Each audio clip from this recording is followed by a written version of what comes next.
Hello everyone, welcome to commerce classes.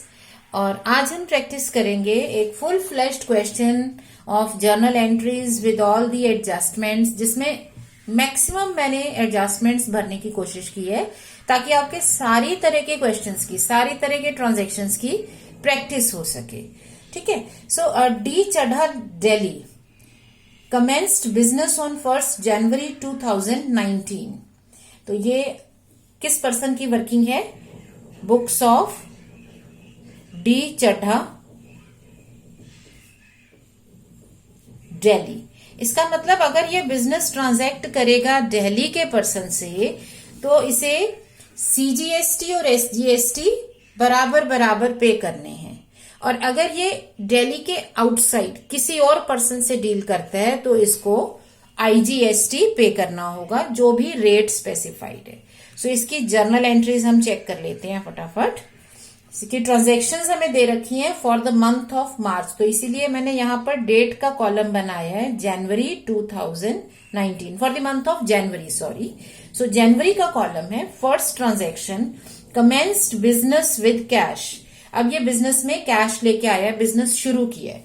तो आपको basic जो रूल्स हैं जर्नल एंट्रीज के वो मुझे अब रिपीट करने की जरूरत नहीं होनी चाहिए।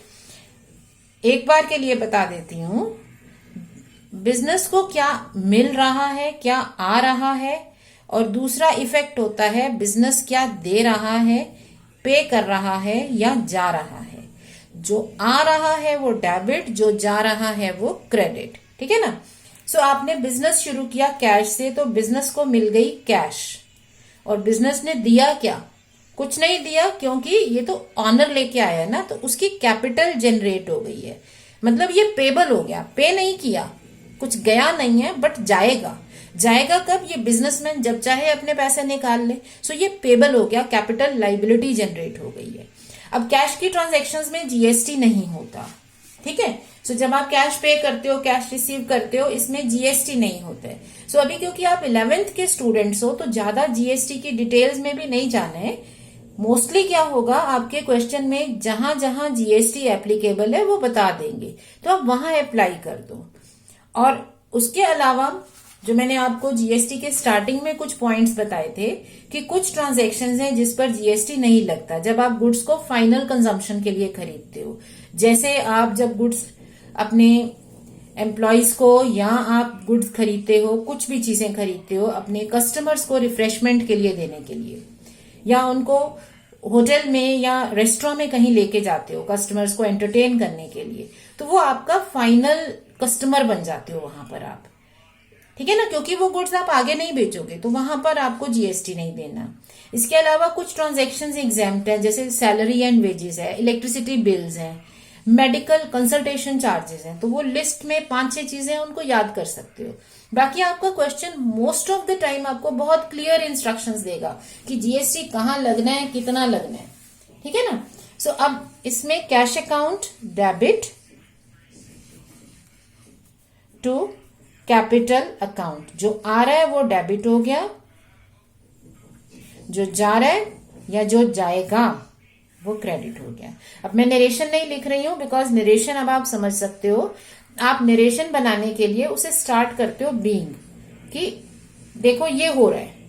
अब कैसे लिखोगे? जो भी आपकी ट्रांजैक्शन है इसको आप समझो और अपने लैंग्वेज में आप समझो कि आप क्या कर रहे हो।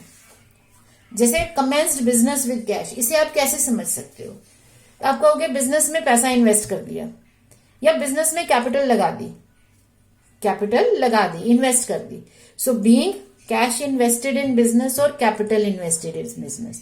तो जो यहां पे लिखा है उसी को ही आपको यहां नरेशन में लिख देना होता है। 2 January open bank account with cheque from his saving account. मतलब उसने अब बिजनेस का बैंक अकाउंट खोल लिया बिजनेस के लिए अपने सेविंग्स का पैसा लगा के। तो बिजनेस को बैंक में पैसा मिल गया और बिजनेस ने दिया कुछ नहीं, क्योंकि ये तो वो कैपिटल ही लेके आ रहा है ना, ऑनर ने पैसा लगाया है। सो कुछ उसने कैश में लगा दिया, कुछ उसने बैंक के थ्रू इन्वेस्ट कर दिया। So bank account debit to capital account, ये जनरल अंडरस्टैंडिंग है कि आप बिजनेस का बैंक अकाउंट खोल रहे हो अपने पैसों से, तो आपके कैपिटल क्रिएट हो गई। So being capital invested through cheque, ठीक है। Bought goods from Ramesh and company plus CGST SGST. अब इसमें रमेश एंड कंपनी की लोकेशन शेयर नहीं की है कि ये कहाँ की कंपनी है, लेकिन हमें बता तो दिया ना कि हम सीजीएसटी एसजीएसटी 6% दे रहे हैं, इसका मतलब ये दिल्ली बेस्ड कंपनी है। तो हमें लोकेशन सिर्फ इसीलिए तो चाहिए है कि जीएसटी कौन सा होगा, सीजीएसटी एसजीएसटी और आईजीएसटी। तो किसी भी तरह से इंफॉर्मेशन चाहिए, इंफॉर्मेशन अवेलेबल है, डजेंट मैटर लोकेशन दी है या नहीं दी है। सो अब आपने गुड्स खरीदे, जब हम गुड्स खरीदते हैं तो बिजनेस में आता है क्या, परचेजेस। परचेजेस आई 54,000 की, ठीक है। और इसके साथ आपको सीजीएसटी और एसजीएसटी भी देना पड़ेगा 6% ईच। सो 3240 ये दोनों, इसका मतलब ये टोटल सामान आपके इतने का आ गया, इतने के गुड्स आ गए और ये आपके टैक्सेस हो गए। सो टोटल आपका पेमेंट जो है वो बन गया 60,480। अब आपको पे करना है, तो क्या ये पे हो रहा है? पे होगा तो हम लिख देंगे कैश में या बैंक के थ्रू चला गया, पे हो रहा है। यहां नहीं लिखा, बट क्योंकि हमें कस्टमर का या सप्लायर का नाम दे रखा हो तो हम क्रेडिट ट्रांजैक्शन मान लेते हैं। सो इसका मतलब ये हो गया कि हमारे पास पेमेंट नहीं है बट पेबल है। पेबल मतलब हमें पे करना पड़ेगा, तो रमेश एंड कंपनी को हमें पे करना है। सो रमेश एंड कंपनी हमारे क्रेडिटर बन गए, जिसको पे करना होता है उसको क्रेडिटर बोलते हैं। सो अब एंट्री क्या होगी, जो आया क्या, परचेजेस आ गई, परचेजेस अकाउंट डेबिट, साथ में वो लेके आई सीजीएसटी और एसजीएसटी। ये हम पे कर रहे हैं लेकिन ये हमारी एसेट होती है, क्योंकि जब आप आउटपुट पर जीएसटी कलेक्ट करोगे तो वो आपको पे करना है, तो वहां ये कैंसिल हो जाते हैं। तो जिसे ये बात समझ में नहीं आ रही हो वो एक बार पिछले वीडियोस में जाकर जिसमें एक्सप्लेन किया है जीएसटी का कॉन्सेप्ट, वहां आप एक बार जरूर देखिए। ओके, सो ये आपके इनपुट सीजीएसटी और एसजीएसटी आपने दे दिया। नेक्स्ट है bought goods from Rahul Chennai.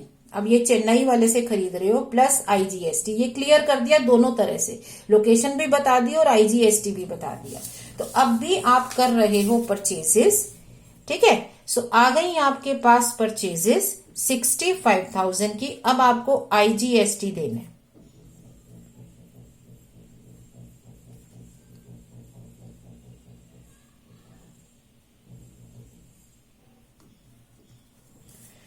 So total amount हो गया आपका 72,800 और ये किसको देना होगा, राहुल। ये भी आपका क्रेडिटर बन गया, इसको पे करेंगे। सो एंट्री क्या हो गई, परचेजेस अकाउंट डेबिट, जो आया उसे डेबिट, इनपुट आईजीएसटी, जब हम चीजें खरीदते हैं तो उस पर इनपुट आती है, इनपुट जीएसटी आता है। सेल के टाइम आपका आउटपुट जीएसटी बनता है। सो राहुल के अकाउंट में चला गया 72,800 जो हमें पे करना पड़ेगा, और जीएसटी हमें देना है input GST IGST 7,800। So being goods purchased from Rahul on credit with IGST. Sold goods to Rajesh 60,000 plus CGST SGST. तो राजेश को गुड्स की सेल की। अब आया क्या और गया क्या, गया क्लियरली दिख रहा है। एक चीज हमें क्लियरली विजिबल होगी ट्रांजैक्शंस में। सो डेबिट क्रेडिट समझना बहुत आसान है, जो दिख रहा है ना पहले उसको नोट करो। ऐसा नहीं है कि हमेशा रिसीव ही लिखना है, पहले लिख लो जो जा रहा है गुड्स सेल्स की फॉर्म में 60,000, और साथ में हम सीजीएसटी और एसजीएसटी भी कलेक्ट कर लेंगे। सो ये 6% कलेक्ट होगा, क्योंकि टोटल जो जीएसटी का रेट होता है वो दोनों में स्प्लिट होता है बराबर। ओके, सो अब ये किसको सेल कर रहे हो, राजेश को। तो दे दिए गुड्स, मिला क्या? मिला कुछ नहीं है अभी, क्योंकि आपको लिखा है राजेश का नाम, कैश नहीं लिखा। इसका मतलब राजेश हमें पैसे देगा, तो हमें रिसीव नहीं हुआ, इसे रिसीवेबल कहते हैं या इसे डेटर कहते हैं। तो ये पर्सन हमारा डेटर बन गया है, ठीक है। सो अब राजेश हमें पे करेगा। सो हमारी एंट्री हो गई Rajesh account debit to sales account to, अब ये कहलाएगा आउटपुट। आउटपुट मतलब जो सेल के टाइम है, तो सेल के टाइम पर output CGST, output SGST. So 60,000 की सेल, 3600 ईच, सो हो गया 67,200 being the sale of goods to Rajesh on credit with GST, ठीक है। सो ये आपकी ट्रांजैक्शन हो गई। अब नेक्स्ट क्या है? Paid wages in cash. जब हम वेजेस और सैलरीज पे करते हैं तो हमें जीएसटी नहीं देना होता, ना कलेक्ट करना होता है वेजेस और सैलरीज पे। सो इसमें ये क्लियरली लिख दिया जीएसटी नॉट एप्लीकेबल है। आया और गया क्या? गया कैश 8,000 पे कर रहे हो। मिला क्या? मिली सर्विसेज, क्योंकि वेजेस हम जिसको भी दे रहे हैं वो हमारे लिए काम कर रहा है, तो जो सर्विसेज की पेमेंट होती है वो एक्सपेंस है। तो हमने एक एक्सपेंस जनरेट कर लिया जिसका नाम है वेजेस। सो जो आ रहा है वो डेबिट है, एक्सपेंसेस डेबिट होते हैं अगर आप अपने रूल्स से भी चलते हो, चाहे आप ट्रेडिशनल क्लासिफिकेशन लो या आप लो मॉडर्न क्लासिफिकेशन 8,000, तो आपको रूल्स वही हैं। So being wages paid in cash. Next transaction है रिसीव्ड चेक फ्रॉम राजेश 66,000 और डिस्काउंट उसको दे दिया 1,200 का। सो अब हमें क्या मिल गया? मिला बैंक, ठीक है, और साथ में डिस्काउंट रहा 1,200 का। और ये किसका था? राजेश का। तो राजेश कहाँ था? ये रहा राजेश। राजेश को हमने सेल की थी, उसने इतने पैसे देने थे, तो उसने 66,000 का चेक और बाकी की हमें कैश दे दी। तो राजेश का जो अकाउंट है अब वो कैंसिल हो जाएगा। कैंसिल होने का मतलब अब हम लिखेंगे कि उसका जो बैलेंस था वो क्लोज हो गया। तो जब राजेश का अकाउंट क्रिएट हुआ वो डेबिट हुआ था। सो अब उसका अकाउंट क्लोज करने के लिए, क्योंकि वो पैसे दे रहा है, उसका अकाउंट खत्म होगा तो उसे कर देंगे क्रेडिट।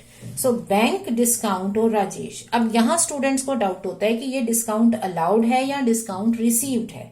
सो अगर इस ट्रांजैक्शन को आप अपनी लैंग्वेज में बोलोगे तो क्या कहोगे कि राजेश को मुझे इतने पैसे देने थे, तो उसने मुझे 66,000 पे कर दिया और 1,200 का डिस्काउंट मैंने उसे दिया, क्योंकि आपको पैसे लेने थे ना। आप गाइड करोगे कि डिस्काउंट दूंगा या नहीं दूंगा।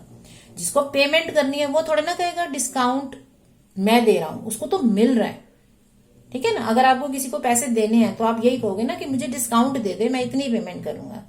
तो जो पे करने वाला है वो डिस्काउंट मांग रहा होता है, उसको डिस्काउंट मिलता है, और आप डिस्काउंट अलाउ कर रहे हो जिसको पैसा मिलना है। सो आप इसे बोलोगे discount allowed. Okay, so bank account debit, discount allowed account debit to Rajesh account 67,200, 66,000 और 1,200। सो बीइंग नरेशन में cheque received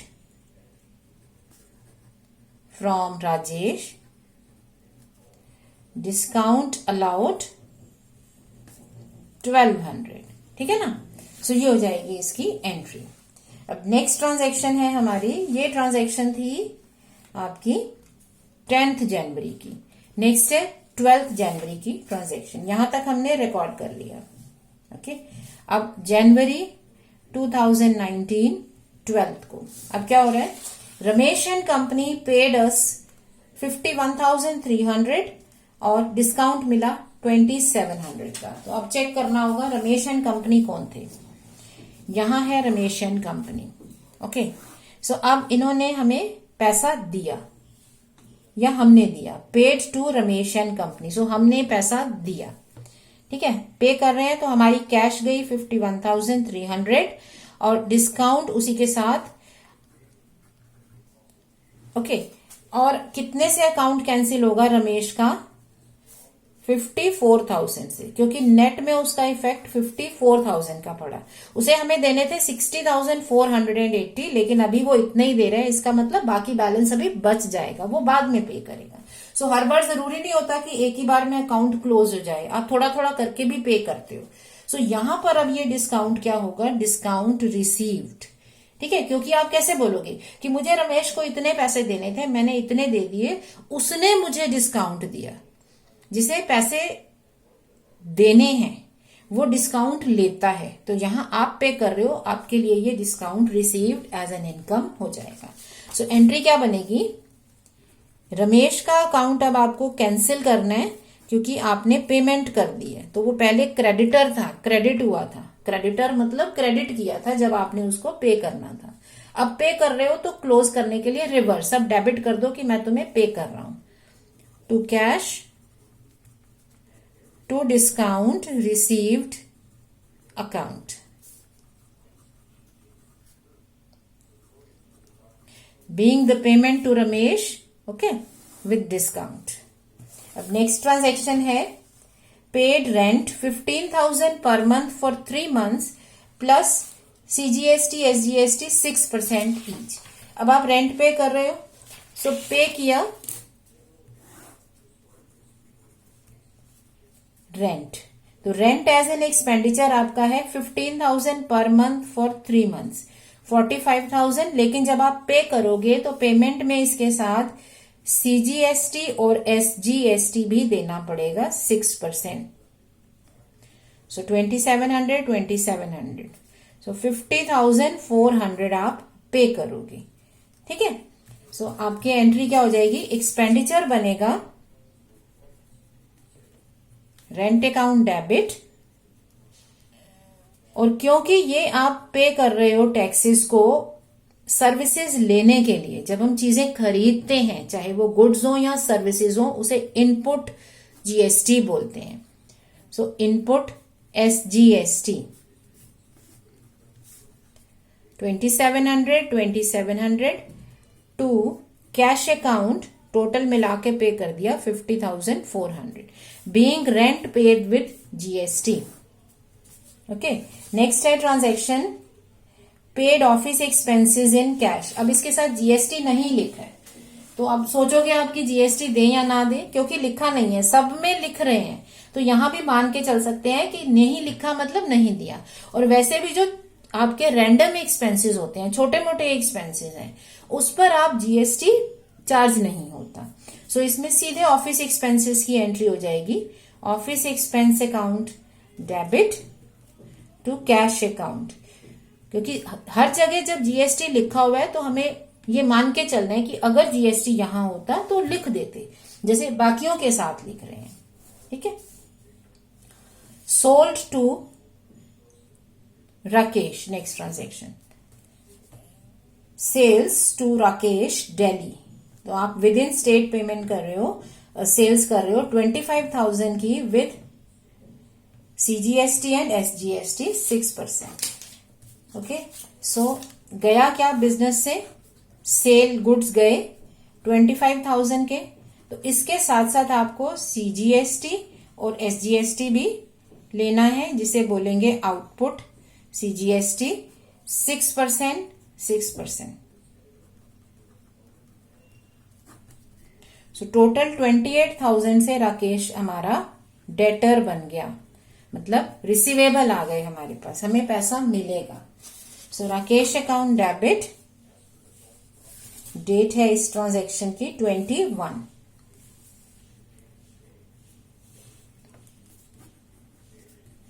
to sales account to output CGST to output SGST account, so 25,000, 1,500, So 28,000. Being the sale of goods to Rakesh with GST. Next transaction है paid to Rahul by check. Discount 3200, 61,300. Rahul को payment की है. So simple transaction क्या है कि हमारे से पैसा गया, हमने क्या दिया, कैश पे कर दिया ना, कैश गई, साथ में डिस्काउंट भी हमें रिसीव हो गया.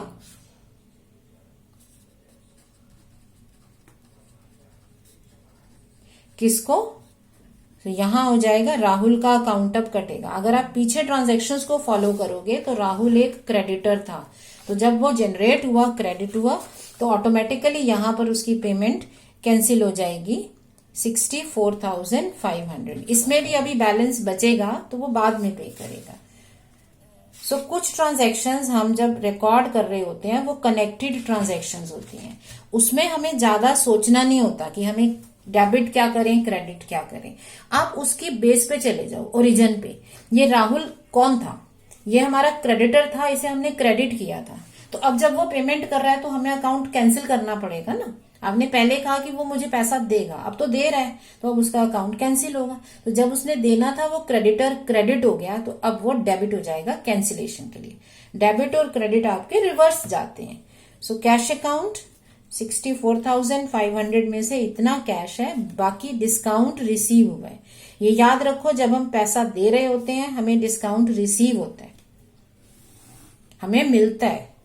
जब हमें लेना होता है किसी से पैसा, हम तब डिस्काउंट अलाउ करते हैं, क्योंकि तब हम उस पोजीशन पे हैं, मुझे किसी से पैसा लेना है, तो ये मेरी मर्जी है कि मैं उसको कहूं कि तू पूरा पैसा मुझे दे, या ठीक है इतने डिस्काउंट के बाद. वो डिस्काउंट मैं अलाउ करूंगा. जिसको पैसा देना है वो अलाउ नहीं कर सकता, उसे मिलेगा. ये एक लॉजिकल रीजनिंग है इसकी, ठीक है ना. अच्छा, अब नेक्स्ट है आपका received cheque from Mahesh Kochi, discount 1500. So same, अब आपको पैसा मिला चेक में. सो बैंक अकाउंट डेबिट, क्योंकि चेक मिला है तो वो बैंक में जाएगा. साथ में डिस्काउंट अलाउ किया to Mahesh account. So being cheque received from Mahesh with discount. Next transaction है Rakesh Delhi return goods not being as per requirement 2000.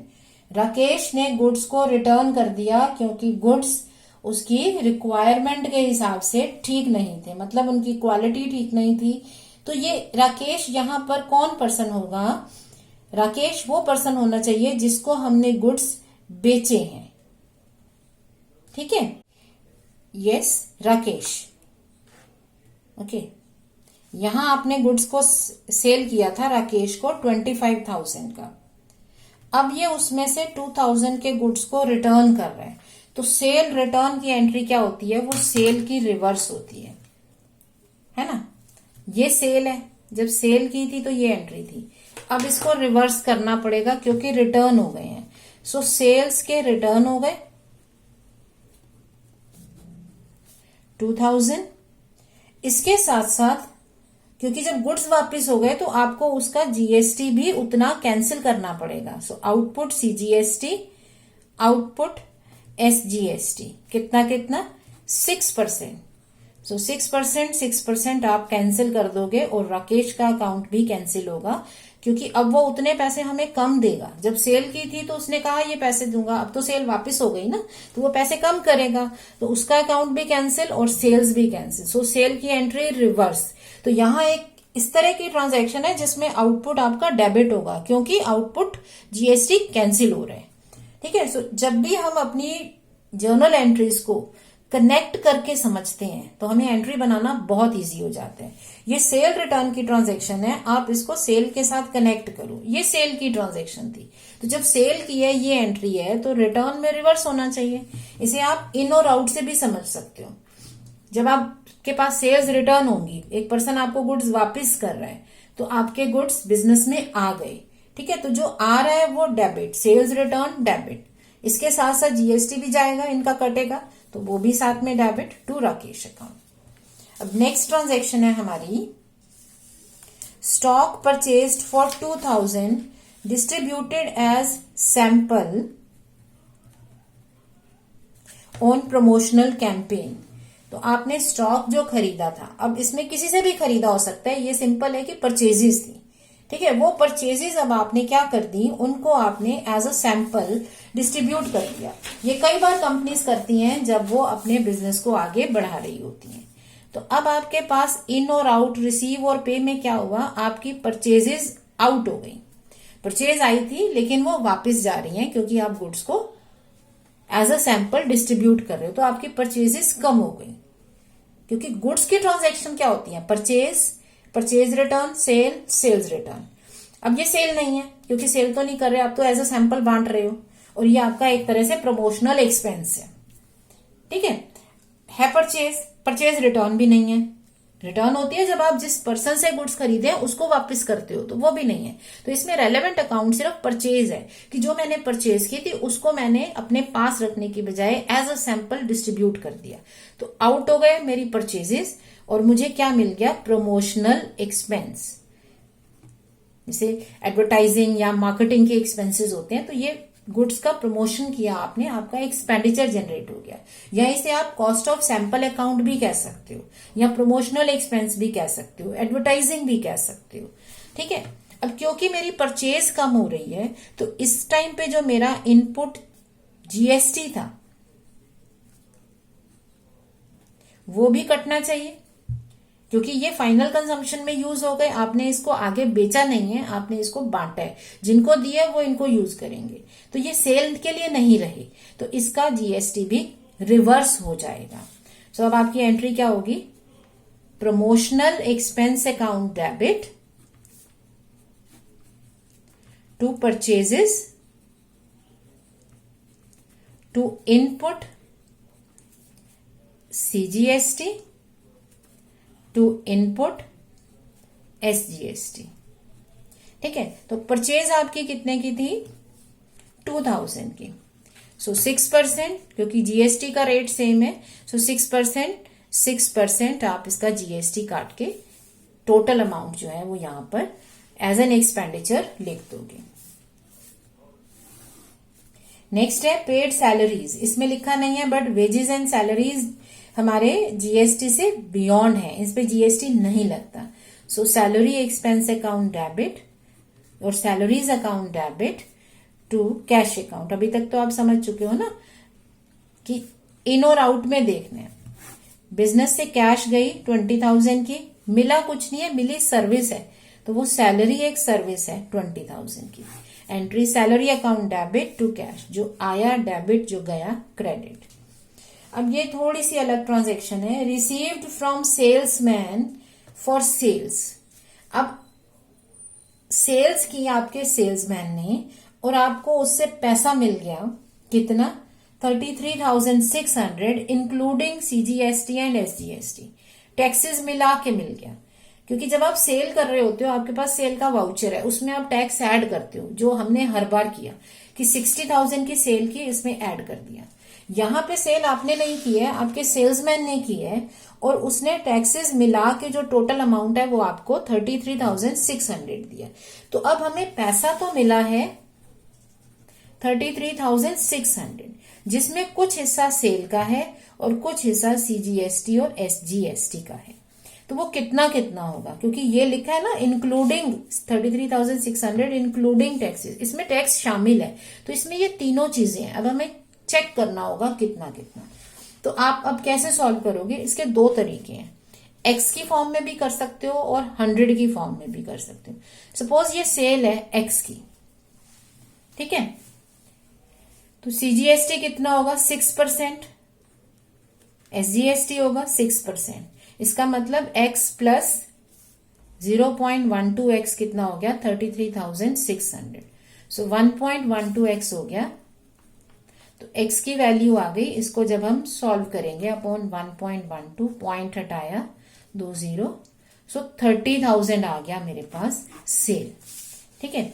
So cell मैं लिख सकते हूं 30,000, तो ऑब्वियसली ये 6% हो जाएगा। दूसरा तरीका क्या है, आप मान लो सपोज सेल है 100 की, क्योंकि 100 में कैलकुलेशन इजी है, सब कुछ परसेंटेज फॉर्म में है। यहां करते हैं, सेल है 100 की, तो SGST और CGST 6 रुपीज 6 रुपीज, तो टोटल मुझे कितना मिलना चाहिए 112, बट मुझे कितना मिल रहा है 33,600। तो अब इक्वेशन क्या बनी, या इक्वेशन बनाओ या क्रॉस मल्टीप्लीकेशन, कोई भी कैलकुलेशन हो वो क्रॉस से होती है। इसका मतलब this into this upon this should be equal to this, मतलब इन दोनों का प्रोडक्ट, क्रॉस में क्या है, क्रॉस प्रोडक्ट बराबर होने चाहिए। तो ये जो सेल एक्स है, एक्स इंटू 112 बराबर होना चाहिए 100 इंटू 33,600 के। तो एक्स की वैल्यू कितनी आ जाएगी, सेम जो अभी की है। सिमिलरली इसको वैसे आप 6% से सॉल्व कर सकते हो, बट अगर क्रॉस से करना चाहते हो तो क्या होगा, 6 इंटू, इसे y मान लो, तो y इंटू 6 के लिए 6 इंटू 33,600 इक्वल होगा 112 इंटू y, तो y इंटू 112 होगा 6 इंटू 33,600। तो ये क्रॉस मल्टीप्लीकेशन। इक्वेशन क्या बना सकते हैं कि अगर मेरी सेल 112 है, मतलब टोटल अमाउंट 112 है, तो सेल है 100, तो अगर टोटल अमाउंट 33,600 होगा तो सेल कितनी होगी। तो ये क्रॉस करते हैं, जब हम क्रॉस मल्टीप्लाई करते हैं तो हमारी इस तरह के रेशो के क्वेश्चंस इजीली सॉल्व होते हैं, ठीक है ना। सो सेल आ गई हमारी 30,000 की, और ये आ गए हमारे टैक्सेस। सो एंट्री क्या हो जाएगी इसकी,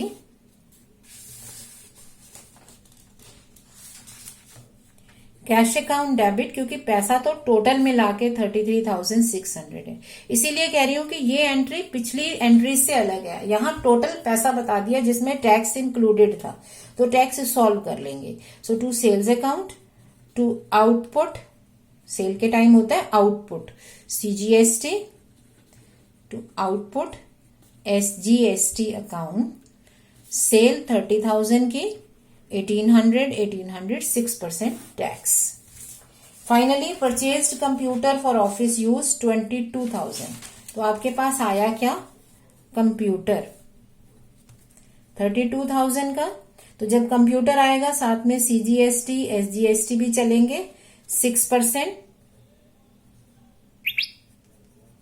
ओके। सो टोटल पेमेंट कितनी हो जाएगी, 35,840, ये पे कर दोगे और ये चीजें मिलेंगी। तो इसमें भी हमारा GST एप्लीकेबल होता है, बिजनेस में जो भी चीज खरीदी जाती है उस पर GST आता है। So computer account debit,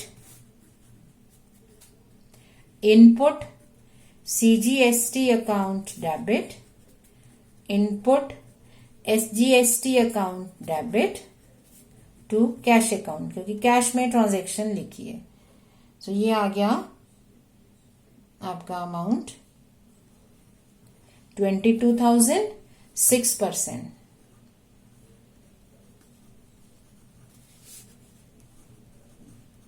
okay, यहां मैंने 32 पे कैलकुलेशन की थी। So being the purchase of computers for business with CGST।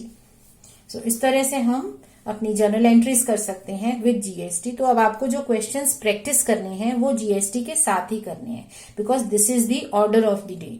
अब GST एप्लीकेबल है, सो हमने पहले एंट्री सिंपल इसलिए की क्योंकि आप एक प्रोसेस में नए थे, आपके लिए जर्नल एंट्री डेबिट क्रेडिट समझना भी नया था।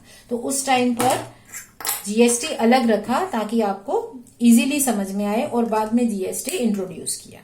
बट अब क्योंकि आपके GST आप समझ चुके हो, तो अब जो भी हम क्वेश्चंस करेंगे, चाहे वो लेजर मेकिंग हो या और किसी तरह के, उन सब में GST हमेशा इन्वॉल्व होगा। सो प्रैक्टिस करनी है GST के साथ। Alright, okay, so that completes our journal.